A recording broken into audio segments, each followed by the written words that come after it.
Hi everyone and welcome back to another video. So keeping your watch list organized helps you quickly find what to watch and avoid a cluttered, overwhelming list.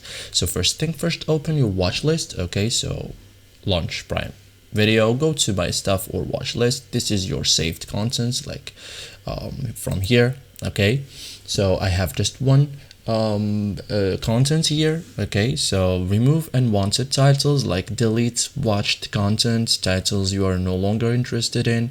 It keeps your list relevant. Okay, reorder your watch list, like on supported devices, press and hold the title, drag to reorder, but priority content at the top. Okay, so you can also use profiles for organization, like create separate profiles for different people, different genres or moods, so it helps split content naturally. Okay, you can also prioritize what to watch next, like keep top 5 or 10 titles at the top, move others down or remove them. Okay, avoid decision overload.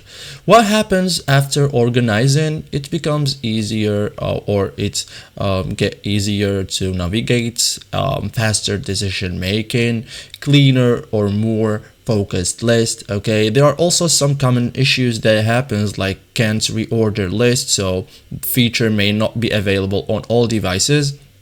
Too many titles, which means you have to remove or split across profiles. Lost track of shows, you have to keep list short and updated. Okay, so thank you guys for watching this video and see you in the next tutorial.